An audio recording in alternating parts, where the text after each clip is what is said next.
ఉమ్మడి ఖమ్మం జిల్లా ప్రజలారా, నా పేరు Madhu, CPIML new democracy. Khammam జిల్లాలోని వెలుగుమట్ల గ్రామంలో 10 సంవత్సరాల నుంచి పేదలు ఇల్లు కట్టుకొని భూదాన భూమిలో జీవిస్తున్నారు. వారికి జీవనాధారం అదే తప్ప మరొకటి లేదు. అట్లాంటి భూములలో ఇల్లు కట్టుకొని జీవిస్తున్న ప్రజలపైన 24వ తారీఖున రేవంత్ రెడ్డి గారి ప్రభుత్వం దాడి చేసి వాళ్ళ ఇళ్లనన్నింటినీ నేలమట్టం చేసింది. వారి తరపున మాట్లాడినటువంటి రాజకీయ పార్టీల్ని కేసులు పెట్టి నిర్బంధాలతోటి లాఠీ చార్జీని ప్రయోగించి అరెస్టులు చేసినటువంటి ఒక పరిస్థితి ఉన్నది. వాళ్ళందరినీ తిరిగి అంబేద్కర్ భవన్లకు తరలించి అక్కడ సరైనటువంటి తిండి కానీ నీళ్లు కానీ ఏర్పాటు చేయకుండా వారంతటా వాళ్ళే వెళ్ళిపోయేటందుకు ఈ ప్రభుత్వం అనేక ప్రయత్నాలు చేసింది.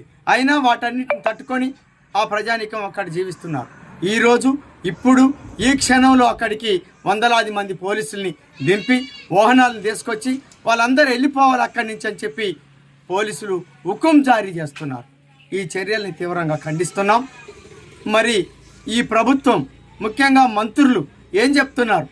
పేదలైనటువంటి వాళ్ళందరికీ ఇల్లు కట్టిస్తాను, ఇల్లు ఇస్తానని చెప్పారు.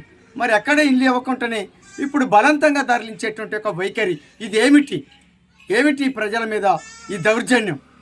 ఈ దౌర్జన్యమే కాకుండా వాళ్ళపైన తిరిగి ప్రశ్నిస్తే ఎదురు తిరిగితే లాఠీ చార్జ్ చేయడానికి కూడా ఇప్పుడు సిద్ధమవుతున్నటువంటి ఒక పరిస్థితి ఉంది. అందుకోసమే ప్రభుత్వం ఈ చర్యల్ని తీవ్రంగా సిపిఐఎంఎల్ న్యూ డెమోక్రసీగా వ్యతిరేకిస్తున్నాం. ఇప్పటికైనా ఇల్లు కూల్చినటువంటి ఒక ప్లేస్ పైనే వాళ్ళకి తక్షణమే ఇల్లు నిర్మాణం చేయాలి. ఇది చట్టబద్ధమైంది, ఇది న్యాయబద్ధమైనటువంటిది, ఇది సరైనటువంటిది. కాబట్టి దీన్ని అమలు చేయమని చెప్పి ఈ ప్రభుత్వాన్ని కోరుతున్నాం.